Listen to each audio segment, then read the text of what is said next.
Hello everybody, good evening सभी को। आज हम 12th क्लास का एक चैप्टर स्टार्ट कर रहे हैं और चैप्टर का नाम है मैट्रिक्स। फर्स्ट चैप्टर स्टार्ट कर रहे हैं हम लोग ये मैट्रिक्स का। और इस चैप्टर के अंदर क्या होगा, इस चैप्टर के अंदर हमें बहुत सिंपल सा चैप्टर है ये, और कुछ बेसिक सी चीज़ें हैं, कुछ स्ट्रक्चर्स बनते हैं और उनमें इवैल्यूएशन होती है। ये सारी चीज़ें हमें इस चैप्टर के अंदर समझनी है यहाँ पे। ठीक है, तो मैट्रिक्स चैप्टर थर्ड चैप्टर है ये, स्टार्ट करते हैं इसको। ओके, सो स्टार्ट करते हैं हम लोग। देखिए चैप्टर हमारा थर्ड है, दैट इज मैट्रिक्स। अब सबसे पहले मैट्रिक्स की डेफिनेशन देखते हैं। मैट्रिक्स होता क्या है? A matrix is an rectangular arrangement of number और फंक्शंस। मैट्रिक्स क्या है? एक अरेंजमेंट है। मैट्रिक्स क्या है? एक अरेंजमेंट है, और वो अरेंजमेंट किसकी है? नंबर्स की। ठीक है, वो अरेंजमेंट किसकी है? नंबर्स की या फिर फंक्शंस की। और वो कैसी अरेंजमेंट है? रेक्टेंगुलर अरेंजमेंट है। इसका मतलब ये हुआ कि एक रेक्टेंगुलर शेप होगी। रेक्टेंगल हम सबको पता ही है इस तरीके से बनता है। तो एक रेक्टेंगुलर शेप होगी जिसके अंदर कुछ नंबर्स या फंक्शंस अरेंज होंगे। कुछ नंबर्स या फंक्शंस अरेंज होंगे। जैसे मैंने यहाँ पे कुछ नंबर्स लिखे 2, 3, 4, मैंने लिखा 5, मैंने लिखा x और मैंने लिखा y। तो ये एक मैट्रिक्स होगी हमारी। एक रेक्टेंगुलर अरेंजमेंट है किसकी? नंबर्स या फंक्शंस की। 2, 3, 5 के इसमें नंबर्स है, x और y के इसमें फंक्शंस है। जैसे मैंने एक और मैट्रिक्स यहाँ पे लिखी, ये मैंने एक रेक्टेंगुलर शेप बनाई, इसमें लिखा मैंने x, y, z, 1, 2, 3, और मैंने लिखा यहाँ पे sine theta, cos theta, and मैंने लिखा यहाँ पे tan थीटा। ठीक है, तो अभी हम देख सकते हैं ये भी एक रेक्टेंगुलर अरेंजमेंट है। इसके अंदर ये स्टार्टिंग में जो लिखे हुए हैं ये फंक्शंस है, और ये जो लिखे हैं 1, 2, 3 ये नंबर्स है, और ये साइन थीटा कॉस थीटा ये भी क्या है? ये भी फंक्शंस है। अब जब हम इनको मैट्रिक्स में यूज कर लेते हैं, मतलब ये कुछ नंबर्स, कुछ फंक्शंस और ये फंक्शंस, इन नंबर या फंक्शंस को हमने पुट कर दिया, दैट मीन्स ये मैट्रिक्स हो गई। मैट्रिक्स की डेफिनेशन क्या हुई? एक रेक्टेंगुलर अरेंजमेंट है किसकी? नंबर या फंक्शंस की। अब ये जो नंबर या फंक्शंस है, इनको हम, चाहे वो नंबर हो चाहे फंक्शन हो, इसको हम सीधा सीधा क्या कहते हैं? इसको हम कहते हैं एलिमेंट। इसको कहते हैं एलिमेंट। इसका मतलब यहाँ पर इस मैट्रिक्स के ये जितने भी यहाँ पर हमने लिखे हुए हैं नंबर या फंक्शंस, वो सारे क्या हैं? एलिमेंट्स हैं। ठीक है, तो मैट्रिक्स की डेफिनेशन क्या होगी? A matrix is an rectangular arrangement of number और फंक्शंस। तो ये कुछ एग्जांपल्स थे। ठीक है, अब इसको हम हमेशा हम डिनोट करते हैं। मैं लिख सकता हूँ मैट्रिक्स जो है is denoted by capital letter. ये किससे रिप्रेजेंट होते हैं? कैपिटल लेटर से रिप्रेजेंट होते हैं। इसका मतलब ये हुआ कि जो मैट्रिक्स मैंने यहाँ पे लिखी हुई है, इसको मैं हमेशा किसी भी अल्फाबेट से रिप्रेजेंट करूं, लेकिन वो कैपिटल होगा। ठीक है ना, तो मैंने यहाँ पे कैपिटल ए लिखा, तो इस मैट्रिक्स का नाम हो गया मैट्रिक्स ए, इसका नाम हो गया मैट्रिक्स बी। ठीक है, और भी कई सारे एग्जाम्पल्स हैं, जैसे मैं यहाँ पे सी लिख देता हूँ एक मैट्रिक्स, मैंने यहाँ पर लिखा 1, 2, 3 एंड यहाँ पे लिखा 9, तो ये एक मैट्रिक्स हो गई सी। ठीक है, इतना आप लोगों को क्लियर हो गया होगा। ठीक है, इसके बाद हमारे पास आता है, एक चीज आती है इसमें, that is row and column. अब रो क्या होते हैं? देखो, रो होते हैं जो इसमें हॉरिजॉन्टल एलिमेंट्स हैं, यानी कि जो लेटे हुए एलिमेंट्स हैं, ये जो हॉरिजॉन्टल एलिमेंट्स है इसको हम कहेंगे रो। इसको कहेंगे रो, यानी कि ये जो फर्स्ट यहाँ पर हमारा लिखा हुआ है 1, 2 ये करके लिखा हुआ है, ये रो है, ये भी रो है ऐसे हॉरिजॉन्टल में। और अगर मैं वर्टिकल में बात करूं, वर्टिकल में ऊपर से नीचे की बात करूं, तो ये कॉलम हो जाएगा। ठीक है, तो यानी कि हम इसको कह सकते हैं ये कौन सी रो है? ये R1 फर्स्ट रो है, ये सेकंड रो है, और ये जो यहाँ पर ये वाला है जो हमारे पास, वो क्या है हमारे पास? फर्स्ट कॉलम, ये सेकंड कॉलम। इसमें अगर हम बात करें तो ये फर्स्ट रो होगी, ये सेकंड रो होगी। वर्टिकल में देखें तो ये फर्स्ट कॉलम, सेकंड कॉलम, ये थर्ड कॉलम। ऐसे यहाँ पर ये first row, second row, third row, और ये first column, second column and ये थर्ड कॉलम। ठीक है, तो आई थिंक ये क्लियर हो गया होगा रो कॉलम्स क्या होते हैं हमारे। ठीक है, अच्छा, तो हम मैट्रिक्स की डेफिनेशन एक और कह सकते हैं कि मैट्रिक्स क्या है? Matrix is fundamentals of row and columns. Row और कॉलम्स का क्या है? फंडामेंटल्स है। मतलब यहाँ पर इसमें क्या है, इस तरीके से कुछ रो है और इस तरीके से कुछ कॉलम्स हैं, तो ये पूरी की पूरी क्या बन गई? मैट्रिक्स बन गई। तो दो डेफिनेशन यहाँ पर हम कह सकते हैं। मैट्रिक्स क्या है? Matrix is an rectangular arrangement of number of functions. Numbers और फंक्शंस दोनों की क्या है? रेक्टेंगुलर अरेंजमेंट है। तो इस तरीके से हमने यहाँ पे नंबर्स लिखे, ये कुछ फंक्शंस लिखे। अब ये नंबर्स हो चाहे फंक्शंस हो, लेकिन मैट्रिक्स के केस में हम इसको क्या कहेंगे? इसको हम एलिमेंट्स कहेंगे, यानी कि 2 भी एलिमेंट्स है, 3 भी एलिमेंट्स है, 4 भी एलिमेंट्स है। तो ये मैट्रिक्स की डेफिनेशन होगी।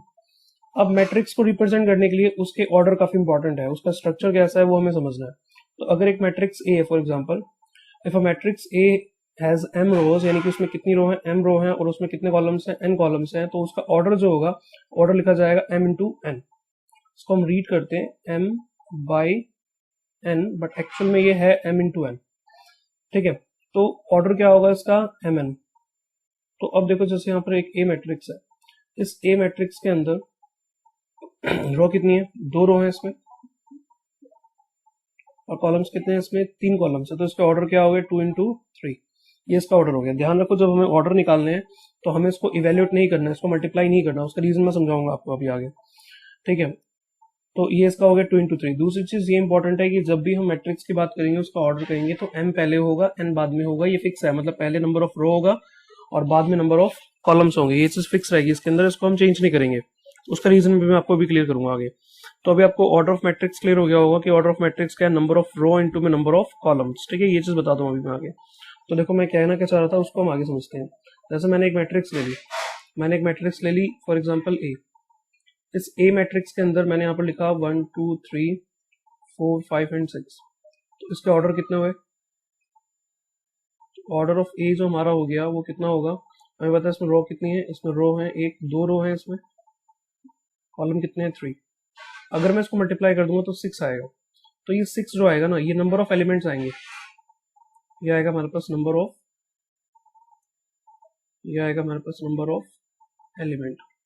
ठीक है, इसमें कितने एलिमेंट्स थे, इसमें 6 एलिमेंट्स थे। अब मैंने एक बी मैट्रिक्स लिखी,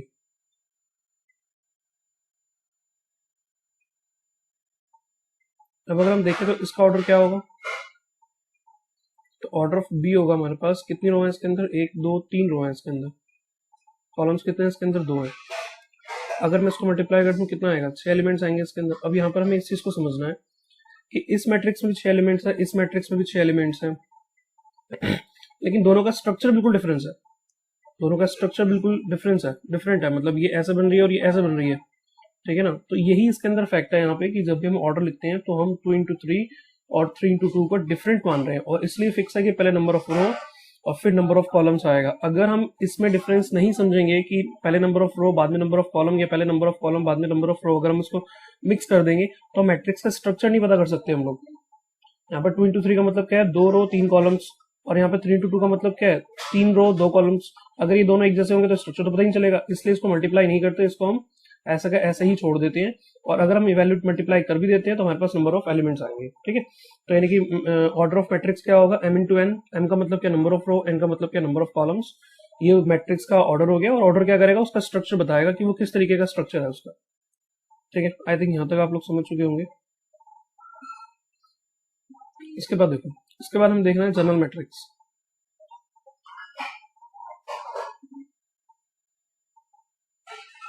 ओके, इसके बाद हम देखते हैं जनरल मैट्रिक्स, यानी कि मैट्रिक्स का स्ट्रक्चर कैसा होता है।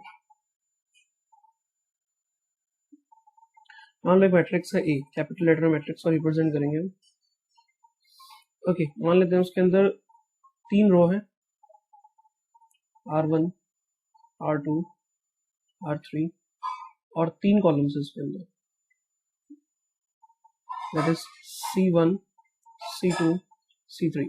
तो इसमें कितने एलिमेंट्स होंगे, इसमें 9 एलिमेंट्स होंगे। यहाँ पे 3 इंटू 3 का ऑर्डर हो गया ना, तो 3 गुणा 3 9 आएगा, यानी कि 3 इसमें एलिमेंट्स होंगे। अब हमें देखना है इन एलिमेंट्स की पोजीशन क्या होगी, मतलब एक जनरल मैट्रिक्स समझनी है इसमें भी। देखो, मैंने बताया था कि मैट्रिक्स को हमेशा कैपिटल लेटर से दिखाएंगे, उसके जो अंदर एलिमेंट्स होते हैं उन एलिमेंट्स को उसी अल्फाबेट में स्मॉल से रिप्रेजेंट करेंगे।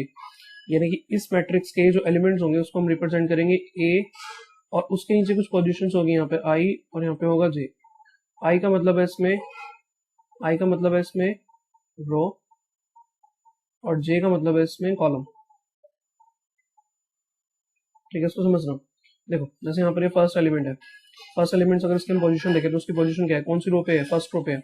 फर्स्ट रो पे है, इसका मतलब आई क्या हो गया 1, और कौन से कॉलम पे है, फर्स्ट कॉलम पे, इसका मतलब जे कितना हो गया 1। दोबारा देख लो, अगर हम इस एलिमेंट की पोजीशन की बात करें तो इस एलिमेंट की पोजीशन क्या होगी, इस एलिमेंट की पोजीशन होगी कौन सी रो पे है, फर्स्ट रो पे है, तो आई कितना हो गया 1, हमने यहाँ पे 1 रख दिया। कॉलम कितने हैं इसके अंदर, कौन से कॉलम पे है, फर्स्ट कॉलम पे है, तो जे भी कितना हो गया 1। अगर हम इस एलिमेंट की बात करें तो ये किस पे, फर्स्ट रो पे है, आई हो गया 1, कौन से कॉलम पे, सेकंड पे, सेकंड कॉलम हो गया A12, ये हो गया A13 first row third column, ये हो जाएगा सेकंड रो फर्स्ट कॉलम, ये अंदर वाला हो जाएगा सेकंड रो सेकंड कॉलम, मतलब A22 हो गया ये, और ये हो गया A23, ये हो जाएगा ये वाला एलिमेंट A31, ये हो जाएगा A32, ये हो जाएगा A33। तो इस तरीके से जनरल मैट्रिक्स होगी, यानी कि हर एक मैट्रिक्स के जो एलिमेंट्स होंगे, अगर मैट्रिक्स ए से रिप्रेजेंट हो रही है तो उसके एलिमेंट स्मॉल ए से रिप्रेजेंट होंगे, उसमें यहाँ पर आई होगा, यहाँ पर जे होगा, और उसमें हम देख लेंगे कहाँ पे कौन सी पोजीशन है उसकी। इसका मतलब मैं कह सकता हूँ जनरल मैट्रिक्स में हम लिख सकते हैं यहाँ पे A11, A12, A13, A14 and इस तरीके से आगे चलता रहेगा A21, A22, A23, A24 and आगे चलता रहेगा, डिपेंड करेगा उसके ऑर्डर पे, A31, A32, A33, A34 and बाकी डिपेंड करता है उसके ऑर्डर के ऊपर।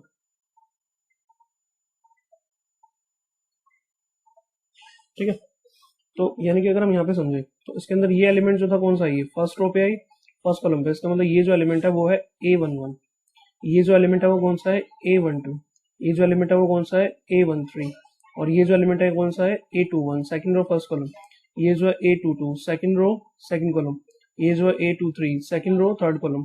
ये जो एलिमेंट है फर्स्ट यहाँ पे कौन सी रो पे है, ये फर्स्ट रो पे है, तो ये हो जाएगा फर्स्ट यानी कि A1 और कौन से कॉलम पे फर्स्ट पे, तो A11, ये कौन सा होगा, ये होगा A12, ये हो जाएगा A21, ये हो जाएगा A22, ये हो जाएगा A31 third row first column, ये हो जाएगा A32 third row first column. I think positions जो हमें वो क्लियर हो गई होंगी कि मैट्रिक्स की पोजीशंस क्या होती है। ठीक है, तो एक जनरल मैट्रिक्स थी। ओके, नेक्स्ट हम देखते हैं इसके बाद टाइप्स ऑफ मैट्रिक्स। ठीक है, तो टाइप्स ऑफ मैट्रिक्स में सबसे पहले आएगा कॉलम मैट्रिक्स। कॉलम मैट्रिक्स क्या होता है, देखो जैसे एक मैट्रिक्स है उसमें सिर्फ और सिर्फ एक ही कॉलम है, एक मैट्रिक्स में सिर्फ और सिर्फ एक ही कॉलम है। यहाँ पर अगर हम रो देखें तो ये हमारी फर्स्ट रो है, ये हमारे पास सेकंड रो है, और ये हमारे पास थर्ड रो है।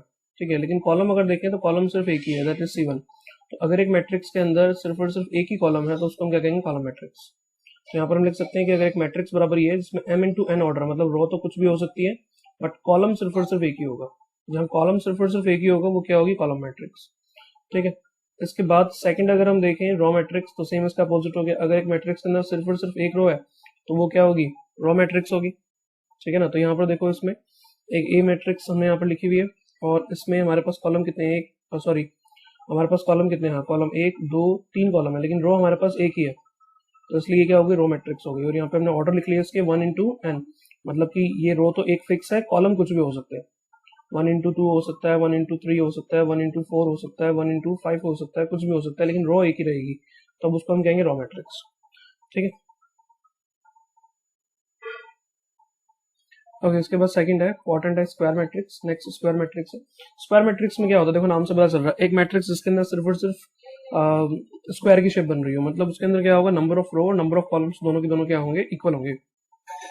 अ matrix which has equal number of row and equal number of column, इसका मतलब यहाँ पे m is equal to n होगा, m is equal to n होगा, तो उसको हम कहेंगे स्क्वायर मैट्रिक्स। जैसे यहाँ पर एक मैट्रिक्स है, इसमें 2 रो है और 2 कॉलम्स है, तो 2 इंटू 2 इसका ऑर्डर हो गया, तो ये स्क्वायर मैट्रिक्स हो, क्योंकि यहाँ पे m और n क्या हो गया, इक्वल हो गया। जैसे मैं एक और एग्जाम्पल लेता हूँ इसके अंदर, जैसे बी एक मैट्रिक्स हमने ले लिया यहाँ पे 3 0 1 9 2 1 4, तो अगर हम इसमें देखें तो यहाँ पे m कितना है, m है इसमें 3, n कितना है इसमें 3, तो इसका मतलब 3 इंटू 3, और m और n दोनों क्या है, m और n क्या है, दोनों इक्वल है, तो लेट में सी क्या होगा, स्क्वायर मैट्रिक्स। तो एक मैट्रिक्स जिसके अंदर नंबर ऑफ रो जो है वो नंबर ऑफ कॉलम्स के इक्वल है, तो उसको हम कहेंगे स्क्वायर मैट्रिक्स। ठीक है,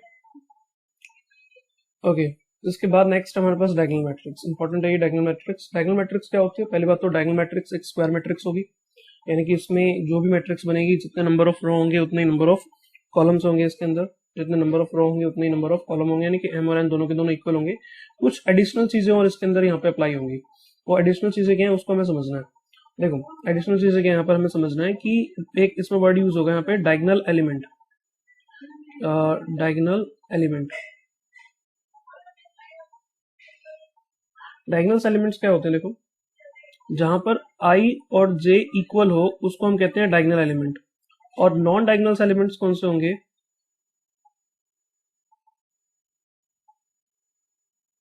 नॉन डायगोनल एलिमेंट्स होंगे जहां पर i और j इक्वल ना हो। अब एक बार हम इसको समझते हैं कि हमने अभी पढ़ा था पीछे कहाँ पे होते हैं। देखो यहाँ पे देखो ये मैट्रिक्स है, जैसे यहाँ पर 1 1 i और j इक्वल है, 2 2 3 3, अगर आगे होगा तो 4 4, यानी कि ये वाले जो एलिमेंट्स होते हैं इधर वाले ये जो एलिमेंट्स होंगे ये होंगे डायगोनल एलिमेंट्स।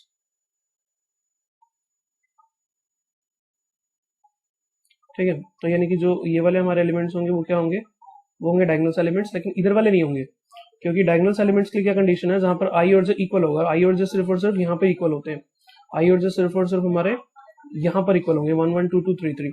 ठीक है, तो ये डायगोनल एलिमेंट्स हो गए, और जहां पर आई और जे इक्वल नहीं है, यानी कि जो बाकी बचे हुए होंगे, यानी कि मैं अगर ऐसे लिखूं इसके अंदर जैसे 1 2 3 2 9 जो भी है ये, तो ये वाले जो एलिमेंट्स है वो डायगोनल हैं, और ये जो बचे हुए हो गए वो डायगोनल एलिमेंट्स नहीं है, क्योंकि यहाँ पर आई और जे इक्वल नहीं है, यहाँ पर आई और जे इक्वल नहीं है, क्योंकि यहाँ पे क्या होगा, यहाँ होगा a12, तो आई और जे इक्वल नहीं है, यहाँ पे क्या होगा a13, आई और जे इक्वल नहीं है, लेकिन यहाँ पर आई और जे इक्वल होगा। ठीक है, तो अब देखो क्या कह रहा था मैं इसके अंदर। ओके, तो हम डायगोनल मैट्रिक्स देख रहे थे, तो डायगोनल मैट्रिक्स में आपको बता दें डायगोनल एलिमेंट्स कौन से होते हैं, ये वाले डायगोनल एलिमेंट्स होते हैं, क्योंकि यहाँ पर आई और जे इक्वल होता है, और ये नॉन डायगोनल एलिमेंट्स होते हैं, यहाँ पर आई और जे इक्वल नहीं होता। तो डायगोनल मैट्रिक्स क्या है, डायगोनल मैट्रिक्स कहती है कि जिसमें जो डायगोनल एलिमेंट्स हैं वो कभी भी जीरो नहीं होंगे, और जो नॉन डायगोनल एलिमेंट्स हैं वो जीरो ही होंगे। यानी कि एक स्पेशल कंडीशन बन जाएगी, जैसे एक मैट्रिक्स मैंने देखी, यहाँ पे मैंने डायगोनल एलिमेंट्स लिखे इसके 1 4 एंड 9, ये डायगोनल एलिमेंट्स जीरो नहीं है, लेकिन जो नॉन डायगोनल एलिमेंट्स हैं वो जीरो ही होंगे, और ये साथ ही साथ स्क्वायर मैट्रिक्स भी होगी। पहली बात स्क्वायर मैट्रिक्स होनी चाहिए, डायगोनल एलिमेंट्स जीरो नहीं होने चाहिए, नॉन डायगोनल एलिमेंट्स जीरो होने चाहिए। एक और जैसे हमने बी यहाँ पर लिखा 2 into 2 के ऑर्डर में स्क्वायर मैट्रिक्स में 2 4, और ये लिखा हमने 0 और 0, तो डायगोनल एलिमेंट जीरो नहीं है, नॉन डायगोनल एलिमेंट्स जीरो है, तो ये क्या हो गया डायगोनल मैट्रिक्स। ठीक है, ओके नेक्स्ट है इसके बाद स्केलर मैट्रिक्स। देखो स्केलर मैट्रिक्स में क्या होता है, स्केलर मैट्रिक्स एक डायगोनल मैट्रिक्स होगी, जैसे पीछे पढ़ा था हमने, यानी कि स्क्वायर मैट्रिक्स भी होगी और साथ साथ उसके डायगोनल एलिमेंट्स जो है वो जीरो नहीं होंगे, और जो नॉन डायगोनल एलिमेंट्स हैं वो जीरो होंगे। डायगोनल एलिमेंट्स कौन से होते हैं, जहां पर आई और जे इक्वल होते हैं, यानी कि a11 a22 a33 diagonal elements हैं, ये जीरो नहीं होंगे, और बाकी बचे हुए एलिमेंट्स जो है वो जीरो होंगे। तो यानी कि सेम यहाँ पर भी वही चीज रहेगी, लेकिन यहाँ पर एक एडिशनल इन्फॉर्मेशन और होगी कि जितने भी डायगोनल एलिमेंट्स है ना वो सारे के सारे सेम होंगे, जीरो को छोड़ के, जीरो नहीं होंगे, जीरो को छोड़ के कुछ भी होंगे बट सेम होंगे, तो उसको हम कहेंगे स्केलर मैट्रिक्स। यानी कि ये देखो यहाँ पर जो डायगोनल एलिमेंट्स है ये वो क्या है, वो जीरो यहाँ पे नहीं है, और साथ ही साथ वो क्या है सेम है वो। ठीक है ना, 2 2 है 3 3 है 4 4 है, कुछ भी हो सकता है, सेम होंगे, तो वो क्या होगी स्केलर मैट्रिक्स। जैसे और एग्जांपल लिख लेते हैं यहाँ पर हम, जैसे हमने एक मैट्रिक्स लिखी, तो ये 3 3 0 0, तो स्केलर मैट्रिक्स हो गई। एक और हमने लिखा x x x, तो ये क्या होगी, ये डायगोनल मैट्रिक्स हो गई, सॉरी स्केलर मैट्रिक्स हो गई। यहाँ पे सारे एलिमेंट्स जो इसके सेम है। ठीक है, जीरो नहीं हो सकते, क्योंकि अगर जीरो होगा तो वो जीरो मैट्रिक्स हो जाएगी, मैं बता देता हूँ जीरो मैट्रिक्स।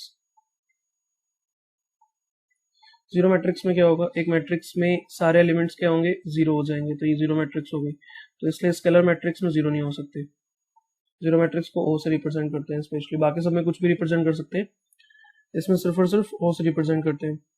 इसके बाद एक आता है यूनिट मैट्रिक्स।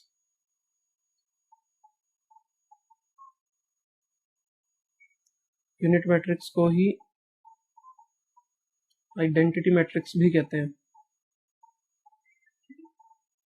इसमें क्या होता है, ये भी एक तरीके की यही है, स्केलर मैट्रिक्स ये है, डायगोनल है, लेकिन डायगोनल में क्या था, ये एलिमेंट सारे के सारे, सॉरी स्केलर में क्या था, ये सारे के सारे एलिमेंट्स क्या होंगे, सेम होंगे, लेकिन यूनिट में भी सेम होंगे, लेकिन यूनिट में क्या होगा, ये सारे के सारे एलिमेंट्स वन होंगे।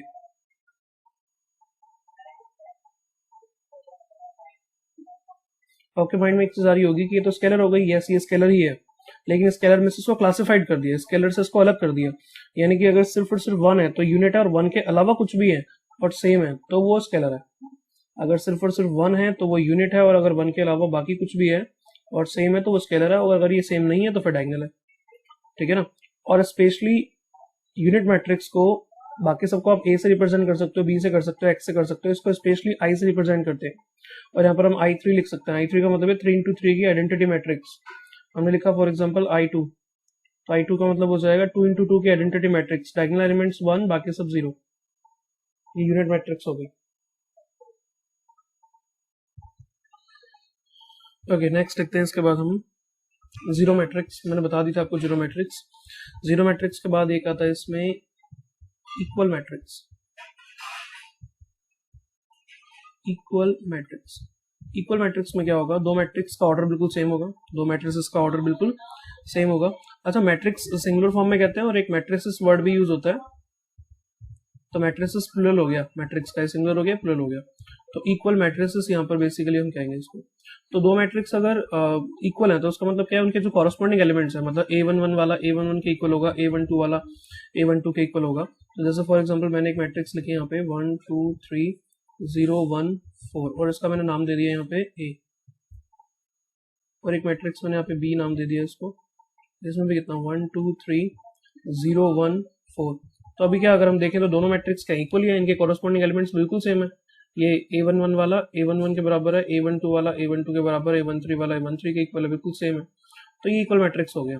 ठीक है, अब इसका यूज क्या है, जैसे मैंने कहा कि A और B दो मैट्रिक्स हैं, वो इक्वल है 1 2 3 और यहाँ लिखा 0 1 4 और बीच में इक्वल का साइन लगा के हमने रिप्रेजेंट कर दिया कि इक्वल है।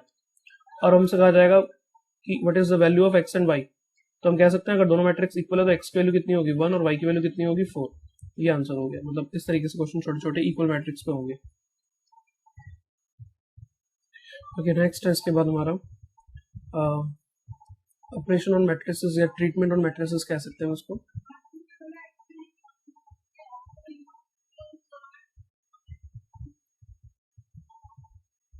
मैट्रिसेस के अंदर सम करना, मल्टीप्लाई करना एंड प्रोडक्ट करना, ये सारी चीज इसमें हम समझेंगे यहाँ पे। ठीक है, तो फर्स्ट देखो, उसके बाद फर्स्ट देखते हैं इसमें हम एडिशन ऑन मैट्रिसेस। अब इसमें देखो, जैसे हमारे पास एक ए मैट्रिक्स है 1 2 3 एंड यहाँ मान लेते हैं 4, और एक बी मैट्रिक्स है हमारे पास दैट इज 0 9 3 एंड 2। हमें इन दोनों को ऐड करना है, एडिशन करना है इसका हमें। तो a प्लस बी बराबर क्या होगा, देखो a प्लस बी में कुछ नहीं होने वाला है, यहाँ पे सिंपल सा है। तो कोरस्पॉन्डिंग एलिमेंट्स है ये A11 वाला जो है वो A11 से ऐड हो जाएगा, तो 1 प्लस 0 यहाँ पे आएगा, इसी की जगह पे आएगा, A11 वाला A11 से ऐड हो जाएगा और यहाँ पे A11 पे ही आएगा। तो A12 वाला A12 के साथ ऐड हो जाएगा, यानी कि 2 प्लस 9। ओके, 3 वाला इससे ऐड हो जाएगा, यानी कि 3 प्लस 3। 4 वाला इससे ऐड हो जाएगा 4 प्लस 2। तो हमारे पास कितना हो जाएगा 0, 2 प्लस 9 कितना हो गया 11, यहाँ हो जाएगा 6 और यहाँ हो जाएगा 6। तो हमारे पास ये आ गया a प्लस बी, हमारे पास ये आ गया। ठीक है, तो कुछ नहीं करना, सिंपल सा कॉरस्पॉन्डिंग एलिमेंट्स जो है वो आपस में ऐड हो जाएंगे और a प्लस बी आ गया। सेकेंड, इसके बाद माइनस करना आएगा, सब्सट्रैक्शन होगा। तो अगर हम सब्सट्रैक्शन देखें तो सब्सट्रैक्शन भी सिंपल ही होगा। अगर हमें a माइनस बी निकालना है तो कॉरस्पॉन्डिंग एलिमेंट्स क्या होंगे, मल्टीप्लाई माइनस हो जाएंगे, यानी कि इस फर्स्ट एलिमेंट में से फर्स्ट माइनस होगा 1 माइनस 0, जैसे 1 प्लस 0 था 1 माइनस 0 तो 1 आएगा। 2 प्लस 9 कितना हो जाएगा, सॉरी 2 माइनस 9 कितना हो जाएगा -7 हो जाएगा। 3 minus 3 0 and 4 plus 2 6, sorry minus करना था। तो हमारे पास कितना आएगा, इसमें हमारे पास आएगा 4 माइनस 2 दैट इज 2। ये हमारे पास सब्सट्रैक्शन आ गया। इसके बाद next scalar multiplication.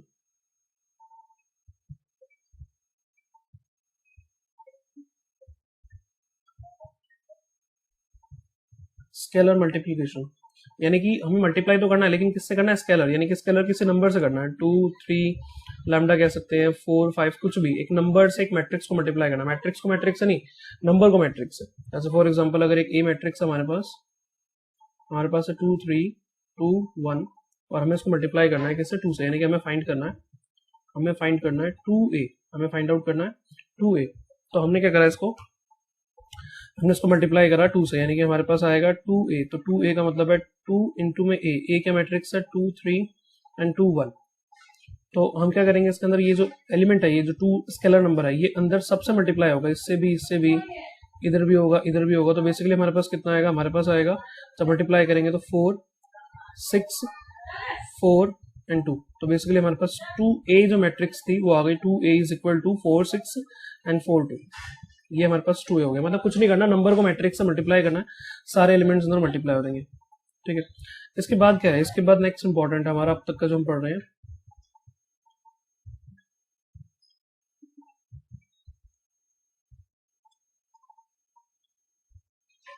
Multiplication on matrices. दो मैट्रिसेस को मल्टीप्लाई करना, उसको समझते हैं। मान लो हमारे पास एक ए मैट्रिक्स है और हमारे पास एक बी मैट्रिक्स है।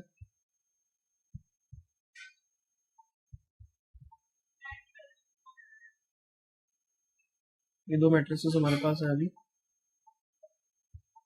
ठीक है। तो अगर हमें इनको मल्टीप्लाई करना है तो हम इनको मल्टीप्लाई कैसे करेंगे, हमें इसको समझना है। देखो हमें मल्टीप्लाई करना है ए इंटू बी, ए इंटू बी को हमें मल्टीप्लाई करना है। तो कैसे मल्टीप्लाई करेंगे, देखो हमें क्या करना होगा। देखो इसमें हमें जब हम दो मैट्रिसेस को मल्टीप्लाई करते हैं तो हमें उनके कुछ ऑर्डर्स देखने पड़ते हैं। जब हम दो मैट्रिसेस को मल्टीप्लाई करते हैं तो हमें उनके ऑर्डर्स देखने पड़ते हैं। ऐसा नहीं कि कोई भी दो मैट्रिसेस अगर हमारे पास है तो उसको मल्टीप्लाई करेंगे और मल्टीप्लाई हो जाएगा। हो सकता है मल्टीप्लाई हो भी, हो सकता है मल्टीप्लाई नहीं भी हो। तो हमें इसके ऑर्डर चेक करने पड़ेंगे। देखो इसमें ऑर्डर कितने हैं इसके, 2 इंटू 3, और इसके ऑर्डर कितने हैं, 3 इंटू 2। अगर हमें दो मैट्रिसेस को मल्टीप्लाई करना है तो फर्स्ट मैट्रिक्स का नंबर ऑफ कॉलम और सेकंड मैट्रिक्स का नंबर ऑफ रो, ये दोनों के दोनों क्या होने चाहिए, दोनों के दोनों सेम होने चाहिए, तभी मल्टीप्लाई कर पाना पॉसिबल है। तो मल्टीप्लाई होगी या नहीं होगी वो ये चीज बताएगी, इनके बारे में कुछ नहीं देखना अभी हमें। तो अगर दो मैट्रिक्स को हमें मल्टीप्लाई करना है तो उन दोनों मैट्रिक्स में फर्स्ट मैट्रिक्स का नंबर ऑफ कॉलम और सेकंड मैट्रिक्स का नंबर ऑफ रो जो है वो सेम होना चाहिए, ठीक है। अब हम इनको मल्टीप्लाई करते हैं। देखो कैसे मल्टीप्लाई करेंगे, जब हम मल्टीप्लाई करेंगे तो फर्स्ट मैट्रिक्स की सिर्फ और सिर्फ रो यूज होगी और सेकंड मैट्रिक्स का सिर्फ और सिर्फ कॉलम यूज होगा। फर्स्ट मैट्रिक्स की रो और सेकंड मैट्रिक्स का कॉलम, फर्स्ट मैट्रिक्स की रो को सेकंड मैट्रिक्स से कॉलम से मल्टीप्लाई करना है। यानी कि अगर हमें ए इंटू बी निकालना है तो हम कैसे निकालेंगे, हम निकालेंगे ए इंटू बी। देखो फर्स्ट रो इसकी फर्स्ट रो और इसका फर्स्ट कॉलम मल्टीप्लाई करेंगे तो इसकी फर्स्ट रो में क्या है 1 2 3 और उसके फर्स्ट कॉलम में कितना है 1 2 9। ये पहला, ये इस फर्स्ट रो को इस फर्स्ट कॉलम से मल्टीप्लाई करना है। तो क्या होगा, जो पहला एलिमेंट है वो इस पहले एलिमेंट से मल्टीप्लाई होगा, दूसरा नंबर जो है मतलब ये दूसरे नंबर से मल्टीप्लाई होगा, तीसरा जो तीसरे से मल्टीप्लाई होगा, और इन सबका क्या होगा टोटल। यानी कि कितना आएगा, देखो 1 इंटू 1 कितना आएगा 1, प्लस 2 इंटू 2 कितना हो गया 4, और 3 इंटू 9 कितना हो गया 27। ये हमारे पास एक एलिमेंट आएगा अभी। फिर ऐसे ही फर्स्ट रो सेकंड कॉलम, तो फर्स्ट रो ये वाली और सेकंड कॉलम ये वाला, तो कितना आएगा 1 को 2 से करेंगे कितना आएगा 2, 2 को 1 से करेंगे कितना आएगा 2, 3 को 0 से करेंगे कितना आएगा 0, ठीक है। अब ये हमने फर्स्ट रो को फर्स्ट कॉलम से मल्टीप्लाई करा, फर्स्ट रो को फर्स्ट कॉलम से मल्टीप्लाई करा, फर्स्ट रो को सेकंड कॉलम से मल्टीप्लाई करा, खत्म हो गया। अब सेम ऐसे सेकंड रो को फर्स्ट कॉलम से, फिर सेकंड रो को सेकंड कॉलम से। तो अब ये जो इसकी सेकंड रो है इसको इसके फर्स्ट कॉलम से मल्टीप्लाई करेंगे, इससे पहला एलिमेंट पहले से, तो 1 इंटू 2 इंटू 1 कितना आएगा 2, 0 इंटू 2 0, 1 इंटू 9 9। अब उसके बाद सेम ऐसे सेकंड रो सेकंड कॉलम, तो 2 इंटू 2 4, 0 इंटू 1 कितना 0, और 1 इंटू 0 0। अब इसको हमें टोटल कर लेना, इसको हम टोटल करेंगे तो कितना आएगा 28 और 4 ये हो जाएगा 32, 32 आ गया यहाँ पे आ जाएगा 4, और यहाँ पे आ जाएगा 11, और यहाँ आ जाएगा 4। तो ये हमारे पास आ गया a इंटू बी, इन दोनों को हमने मल्टीप्लाई कर लिया, ठीक है। अब यहाँ पे एक चीज और देखने को मिलती है कि अगर हम दो मैट्रिसेस को मल्टीप्लाई करते हैं, अगर हम दो मैट्रिसेस को मल्टीप्लाई करते हैं तो उनके ऑर्डर सेम होने चाहिए, मतलब ऑर्डर में कुछ रिलेशन होना चाहिए। वो रिलेशन अगर सेटिस्फाइड करेगा तो मल्टीप्लाई होंगे। तो हमने यहाँ पे कहा कि फर्स्ट का कॉलम और सेकंड का रो जो है वो सेम होना चाहिए, ठीक है। और अगर हम इन दोनों को मल्टीप्लाई करते हैं तो आंसर जो है ना वो इस वाली मैट्रिक्स में आएगा, ये इसका आंसर होगा। और आप देख सकते हो आंसर किस में आ रहा है, आंसर 2 इंटू 2 में ही आ रहा है, ये 2 रो एंड 2 कॉलम्स में इसका आंसर आ रहा है। तो इसका मतलब इन दोनों से मल्टीप्लिकेशन होगी या नहीं होगी इससे पता चलेगा, और इन दोनों से पता चलेगा आंसर किस ऑर्डर में आ रहा है, वो इस ऑर्डर में आ रहा है, ठीक है। तो ये हमारे पास यहाँ पर था। अब एक चीज और देखो, जब हम एडिशन करते हैं तो एडिशन में जो ऑर्डर है वो ऑर्डर सेम होना चाहिए। ऑर्डर क्या है, सेम होना चाहिए। अगर ये 2 इंटू 2 में, ये भी 2 इंटू 2 में, तभी सम हो पाएगा, अदरवाइज सम नहीं हो पाएगा। मान लो अगर इसमें यहाँ पे दो एलिमेंट्स और होते तो वो दो एलिमेंट्स इसके साथ कहाँ ऐड होते, वहां पे कोई एलिमेंट ही नहीं था। इसका मतलब एडिशन सब्सट्रैक्शन में ऑर्डर सेम होना चाहिए, ठीक है ना। स्केलर मल्टीप्लिकेशन में तो कोई मैटर नहीं करता, स्केलर मल्टीप्लिकेशन में तो कोई मतलब ही नहीं है। और मल्टीप्लिकेशन और मैट्रिसेस में जो हमने बात करी है कि दो मैट्रिसेस को मल्टीप्लाई करना तब ये सिस्टम होगा, ये मैंने आपको बता दिया सारा।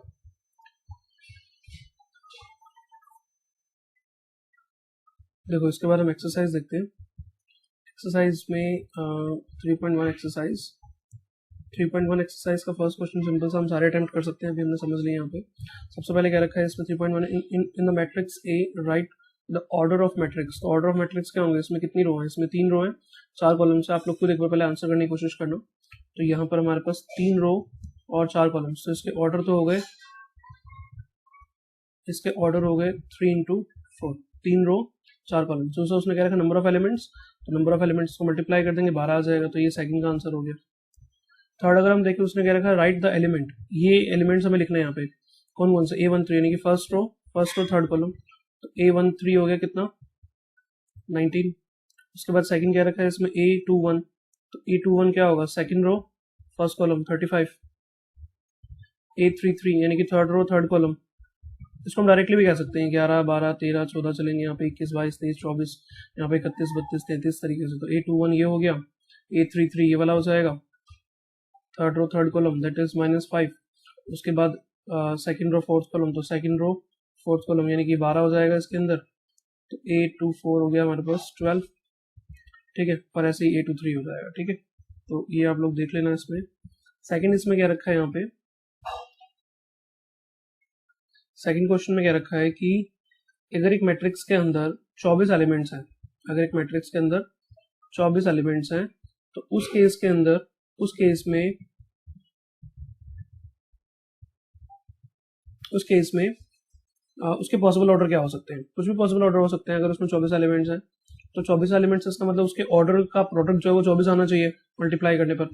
तो या तो 1 इंटू 24 होगा, या फिर वो 2 इंटू 12 होगा, या फिर वो 3 इंटू 8 होगा, या फिर 4 इंटू 6 होगा, या फिर 6 इंटू 4 होगा, या फिर 8 इंटू 3 होगा, या 12 इंटू 1 होगा, या फिर 24 इंटू 1 होगा। तो यानी कि 8 पॉसिबल ऑर्डर उसके हो सकते हैं, ठीक है।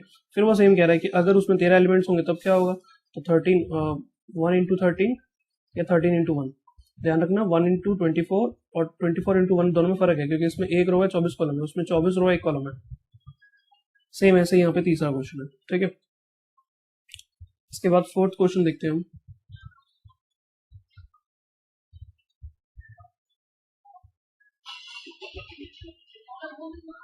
ओके, इसका फोर्थ क्वेश्चन में क्या रखा है कि एक 2 इंटू 2 की मैट्रिक्स बनानी है, यानी कि 4 एलिमेंट्स होंगे उसके अंदर, और उसके अंदर एलिमेंट्स की पोजीशंस के लिए एक कंडीशन दे रखी है। तो अगर हमें 2 इंटू 2 की मैट्रिक्स बनानी है, 2 इंटू 2 की मैट्रिक्स बनानी है, उसमें 4 एलिमेंट्स होंगे, यानी कि 2 रो 2 कॉलम्स, तो ये 4 एलिमेंट्स होंगे इसमें। भी 4 एलिमेंट्स कौन से होंगे एक बार हम लिख लेते हैं। तो वो 4 एलिमेंट्स हमारे होंगे A11 A12 A21 और A22। तो बस अब हमें 4 एलिमेंट्स निकालने हैं। क्या कंडीशन दे रखी है हमें, आई और जे की कंडीशन दे रखी है कितनी, आई प्लस जे का होल स्क्वायर अपन में कितना 2। तो हमें फर्स्ट एलिमेंट निकालना है A11, तो आई कितना हो जाएगा 1, जे कितना हो जाएगा 1, पुट कर दो इसमें, आई की जगह 1 जे की जगह 1, तो 1 प्लस 1 का होल स्क्वायर डिवाइड बाई 2, तो हमारे पास आ गया 2 square divide by 2, that means हमारे पास आ गया 2।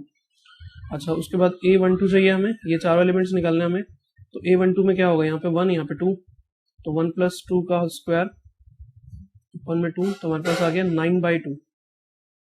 अगला A21, तो यहाँ पे भी 2 प्लस 1 का होल स्क्वायर, तो ये हो गया हमारे पास 9/2। अगला A22, तो हमारे पास आ जाएगा 2 प्लस 2 4, 2 प्लस 2 4 का स्क्वायर 16, 16 डिवाइड बाई 2 8। तो इसका मतलब फाइनली इसका जो आंसर हो गया, वो आंसर क्या होगा, इसका आंसर हो गया हमारे पास 2 9/2 एंड 8, ये इसका आंसर होगा। सेम ऐसे सेकंड क्वेश्चन के अंदर कंडीशन चेंज हो जाएगी और उसके थर्ड पार्ट में भी कंडीशन चेंज हो जाएगी। इस वाले क्वेश्चन में 3 इंटू 4 के ऑर्डर में निकालना है। तो 3 इंटू 4 में क्या होगा, 3 इंटू 4 में 3 रो और 4 कॉलम्स, 1 2 3 और 1 के 4, तो कितने एलिमेंट्स बनेंगे यहाँ पे, ये एलिमेंट्स बनेंगे 12। तो वो 12 एलिमेंट्स हमें पहले हमें लिखने हैं, कौन कौन से होंगे, A11 A12 A13 A14 A21 A22 A23 A24 A31 A32 A33 A34, और उसके बाद फिर हमें कंडीशन दे रखी है। कंडीशन क्या दे रखी है हमें इसमें, ये कंडीशन दे रखी है, तो यहाँ पे आई और जे रखते रहेंगे, इसके तरीके से निकाल देंगे, ठीक है। तो ये आप लोग कर लेना। आगे देखो 6 क्वेश्चन के अंदर क्या कह रखा है, find the value of x and y for the following equations. तो यहाँ देखो आप इक्वल मैट्रिक्स है, ये बीच में इक्वल का साइन है यहाँ पे, तो सिंपल सा कुछ नहीं है। 4 इक्वल टू कितना होगा y, मतलब y इज इक्वल टू कितना हो गया 4, z इज इक्वल टू कितना हो गया 3, x इज इक्वल टू कितना हो गया 1, ये आंसर हो गया इसका। दूसरा यहाँ पे इक्वेशन दे रखी है इसके अंदर। अब इक्वेशन के केस में क्या करना है, इक्वेशंस को सॉल्व कर लेंगे, वैसे सेम वैसे ही हो जाएगा। तो अभी इसमें क्या होगा, x प्लस वाई बराबर कितना होगा 6, तो x प्लस वाई बराबर कितना होगा 6, और दूसरा में क्या रखा है x y 5 plus z is equal to कितना 5, तो इसका मतलब जेड इज इक्वल टू कितना आ गया, जेड तो आ गया 0, जेड आ गया 0। फिर उसने क्या रखा X into Y is equal to कितना, X into Y is equal to 8। इन दोनों को सॉल्व करना है हमें, सम करने पर 6 और मल्टीप्लाई करने पर 8। तो कोई भी वैल्यू यहाँ से रिप्लेस कर दो, उसमें y की वैल्यू कितनी हो जाएगी 6 माइनस एक्स, यहाँ पे रिप्लेस कर दो उसकी जगह पे, तो यहाँ आ जाएगा 6 minus x is equal to 8। Multiply करते हैं तो हमारे पास आएगा 6x minus x square is equal to 8। इन सबको उधर शिफ्ट करेंगे तो हमारे पास आएगा x square minus 6x plus 8 is equal to 0। तो मल्टीप्लाई करने पर 8, सम करने पर -6, तो ये आ जाएगा -4 एंड -2। इन दोनों में से x कॉमन आ जाएगा, x माइनस 4, इन दोनों में से -2 कॉमन आएगा, x माइनस 4, तो x माइनस 4 और x माइनस 2 0 के इक्वल रखेंगे तो x की वैल्यू आ जाएगी 4 और x की वैल्यू आ जाएगी 2। तो इसका मतलब ये हुआ कि x प्लस वाई दोनों का टोटल कितना है 6।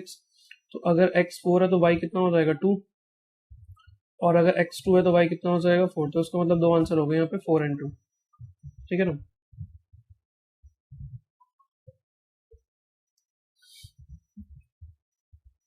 दूसरे केस में सेम ऐसे a minus b is equal to -1 रखना है और 2a plus c is equal to 5 और इक्वेशंस को सॉल्व करना है।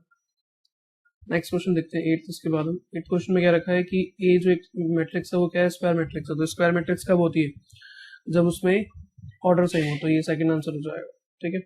9th भी वैसे ही है, इक्वल मैट्रिक्स करके हमें और इसमें वैल्यू बतानी है और इसका आंसर ये आएगा, क्योंकि एक्चुअली इसमें होगा क्या, इसमें x की वैल्यू जो है वो 2 आ जाएगी, इसमें x की वैल्यू जो है वो 2 आएंगी, तो इसलिए इसका आंसर जो होगा वो क्या होगा, not possible to find. 10th question देखो, 10th क्वेश्चन में क्या रखा है, number of possible matrix of order 3 into 3 with each entry 0 और 1।